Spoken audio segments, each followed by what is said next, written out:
Alhamdulillah Rabbil Alamin. Wassalatu wassalamu ala asyrafil anbiya'i wal mursalin Sayyidina Muhammadin wa ala alihi wa sahbihi ajma'in.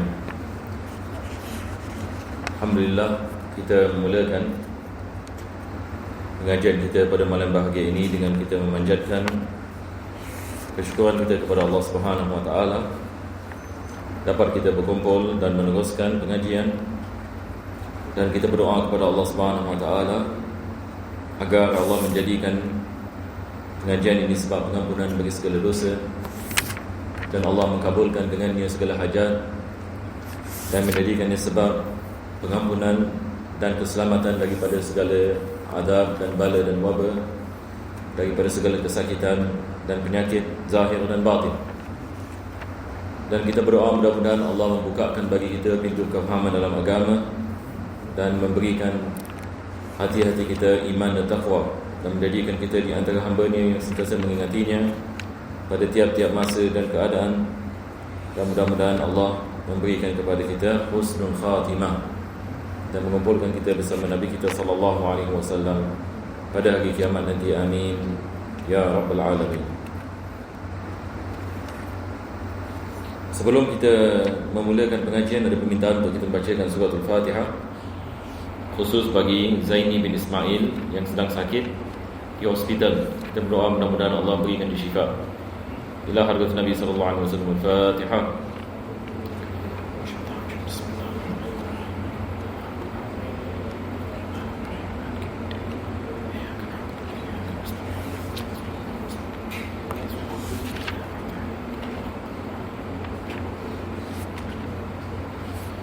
Jadi kita di dalam kitab Da'watul Tamah, kita masih berada di dalam fasal yang mana Al-Imam Al-Haddad membicarakan tentang adab-adab dalam Islam dalam menghadapi musibah dan bala apabila ia mendatang. Mudah-mudahan kita sama-sama kita berdoa kepada Allah agar Allah memberikan kepada kita afiat dan menjauhkan kita daripada segala musibah di dunia dan akhirat. Jadi insya-Allah kita meneruskan daripada mana kita berhenti.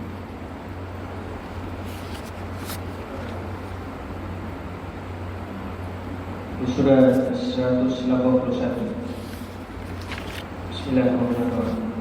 Bersabda Nabi alaihi wasallam dalam sebuah hadis qudsi, maksudnya Allah Ta'ala telah bersabda, tiada balasan bagi siapa yang aku ambil apa yang disayanginya dari dunianya, lalu dia bersabar, melainkan balasan syurga. Dalam hadis ini membawa makna apabila Allah Subhanahu wa taala menguji seorang mukmin dengan sesuatu yang dicintainya, yakni dia hilang perkara yang dicintainya, Allah akan menggantikannya dengan syurga. Yakni maksudnya apabila dia bersabar atas ujian daripada Allah Subhanahu wa taala, dan ujian ini merupakan ujian yang mana Allah mengambil sesuatu yang dia cintai, maka apabila seseorang itu bersabar, dia mendapatkan bahagiannya daripada kesabarannya, dan ia merupakan syurga yakni Allah Subhanahu wa taala.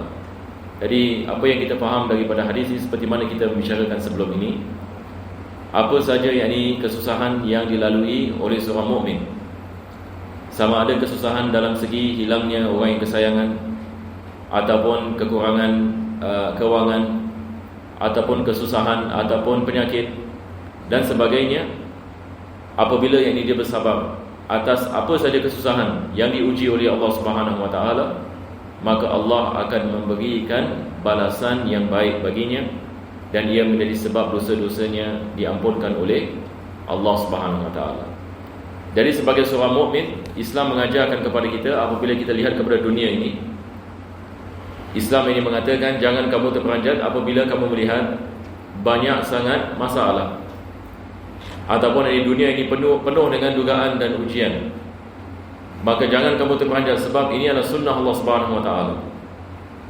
Tetapi apabila seorang mukmin bersabar atas apa sahaja dugaan yang dia menghadapi, maka Allah ini akan memberikan kepadanya jalan keluar daripada segala kesusahan, dan Allah akan membalasi dengan balasan yang baik di syurga Allah Subhanahu Wa Taala atas kesabarannya. Jadi Islam mengajarkan kepada kita kepentingan yang sabar dan iman, ataupun iman yang dan sabar dan amal. yakni kita beramal dengan istiqamah apa sahaja yang berlaku dan meminta kepada Allah Subhanahu Wa Taala.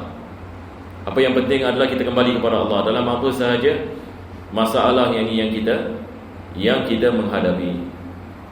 Allah Subhanahu Wa Taala yakni suka apabila seorang mukmin kembali kepada Allah.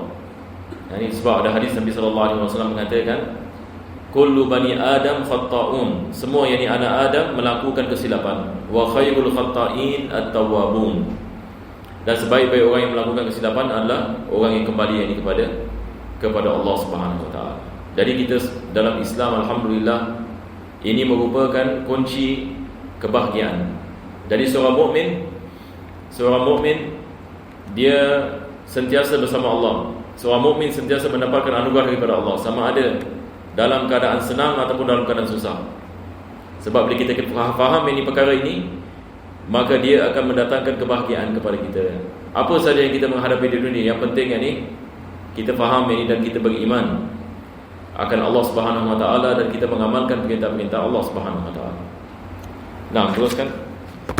Di antara sabar yang terpuji lagi, yaitu sabar terhadap apa yang berlaku dari penganiayaan manusia kepada dirinya dengan kata-kata mereka dan perlakuan mereka. Nah, ini juga Imam Al-Haddad ini mengatakan, yakni daripada sabar ini yang terpuji adalah menahan cacian ini daripada manusia ataupun bersabar ini atas kata mereka. Dan ini daripada perkara yang bukan mudah.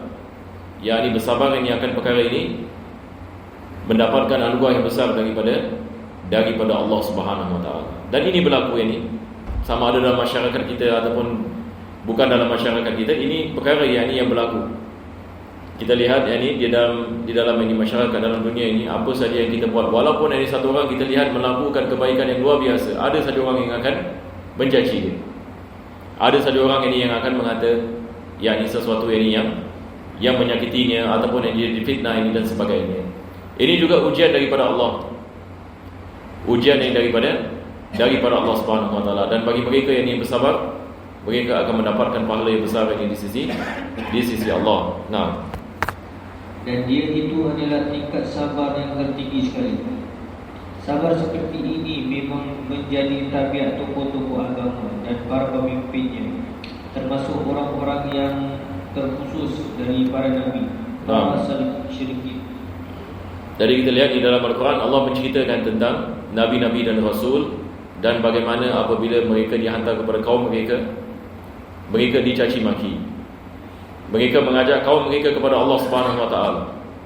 Mereka mengajak kaum mereka kepada iman, tetapi kita lihat banyak ini kisah-kisah dalam Al-Quran, kisah Nabi Musa AS, kisah Nabi Ibrahim AS, kisah Nabi Isa AS. Apabila mereka diutuskan ini kepada kaum, maka kaum mereka banyak mengingkari para nabi dan mencaci mereka. Akan tetapi nabi-nabi Allah Subhanahu Wa Taala maksum. Mereka adalah panutan yang bagi kita semua.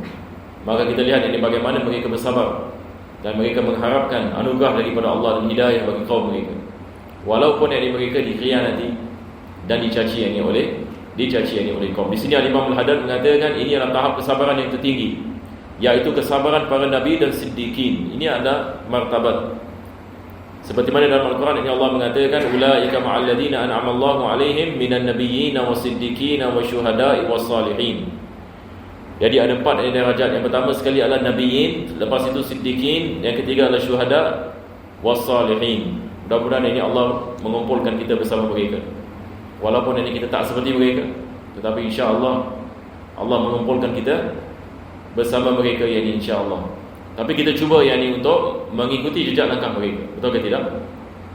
Kita cuba mengikuti jejak langkah para siddiqin. Kita tidak boleh jadi anbiya, tapi kita boleh menjadi di kalangan siddiqin, mereka yang benar dengan Allah Subhanahu Wa Taala, mereka yang mempunyai keimanan dan keyakinan yang kukuh kepada Allah Subhanahu Wa Taala. Ini adalah perkara yang boleh didapati kalau seseorang itu dia meletakkan usaha yang setimpalnya. Begitu juga seseorang itu boleh jadi di kalangan para salihin, para syuhada, para muttaqin dan awliya, dan para ulama al-amilin.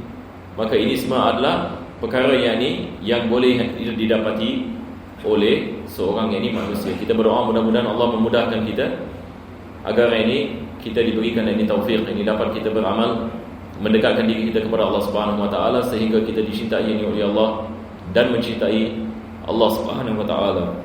Nah, teruskan.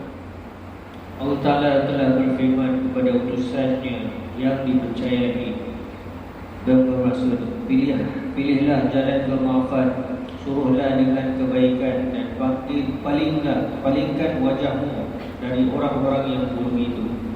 Ayat ini Allah mengatakan khudhil afwa, yakni ampunkanlah, yakni orang yang melakukan kesalahan kepadamu.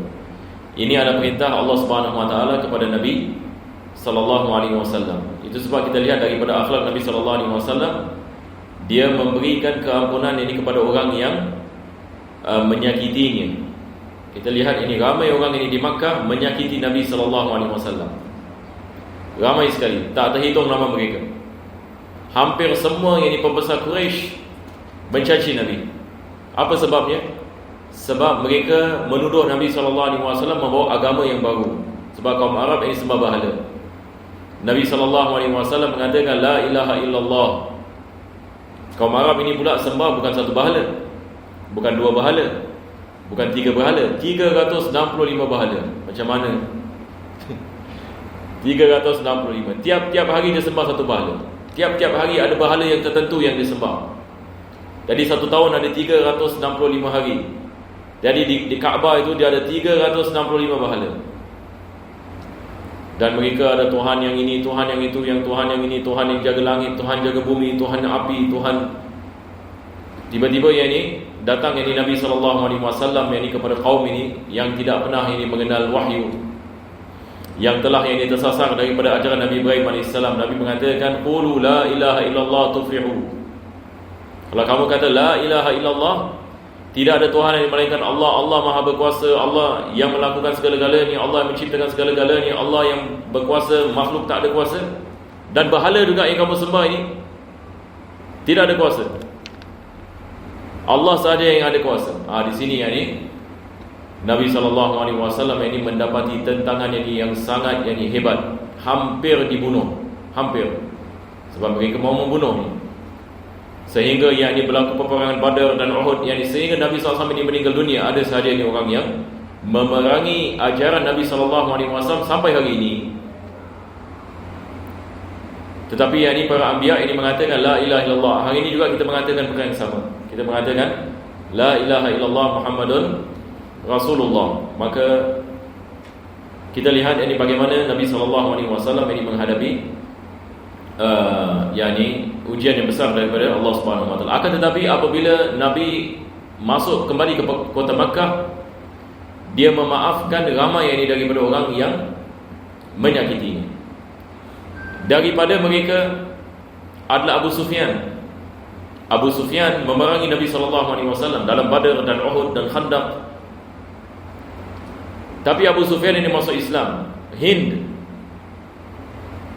yang dikatakan menggigit jantung Hamzah radhiyallahu an, sebab dia yang perintahkan Wahsy untuk bunuh Hamzah dalam peperangan Uhud, yang menyebabkan syahidnya Sayyidul Syuhada iaitu Hamzah radhiyallahu an. Dia pula masuk Islam. Dia dalam Fatu Makkah dia masuk Islam. Nabi maafkan Hind, maafkan Abu Sufyan. Ikrimah bin Abu Jahal, anak Abu Jahal. Apabila Nabi SAW ini masuk ke kota Makkah, dia lari. Dia nak pergi Habsyah. Selepas itu isteri dia datang kepada Nabi SAW mengatakan, ya Rasulullah, Ikrimah, kalau Ikrimah minta ampun, dia masuk Islam, kau ampunkan dia tak? Nabi mengatakan, kalau dia masuk Islam, aku ampunkan dia. Maka isteri dia kejar dia nak pergi Jeddah, nak naik kapal pergi Habsyah. Isterinya kejar dia sampai Jeddah daripada Makkah, dan mengatakan kepada Ikrimah, Muhammad SAW mengatakan dia akan ampunkan kau. Betul ke? Isteri dia mengatakan, Muhammad Al-Amin. Dia kalau mengatakan sesuatu dia tidak akan mengkhianati. Akhirnya dia balik, dia pun masuk Islam. Begitu dengan Khalid bin Walid yang dimana disebab ini 70 orang mati syahid dalam perang Uhud dan sebagainya. Jadi kita lihat akhlak Nabi sallallahu alaihi wasallam adalah perkara yang sangat luar biasa, dan ramai kafir Quraisy masuk Islam disebabkan dengan akhlak Nabi sallallahu alaihi wasallam. Kita hari ini kita nak belajar ya. Bukan kita nak cakap apa-apa, cuma kita apabila kita membaca sirah Nabi sallallahu alaihi wasallam, ia menjadi satu pengajaran yang dibagi bagi kita semua. Dan ini juga disebutkan dalam Al-Quran, khudhil afwa. Allah mengatakan, yakni ambillah jalan pengampunan. Wa'mur bil 'urfi wa'rid 'anil jahilin, dan perintahkanlah kepada kebaikan dan palinglah daripada orang yang jahil. Sebab orang yang jahil ini sentiasa akan menyakiti kita. Lebih-lebih lagi lebih dekat kita kepada Allah, lebih macam-macam ujian daripada orang yang mengata dan menyakiti dan sebagainya.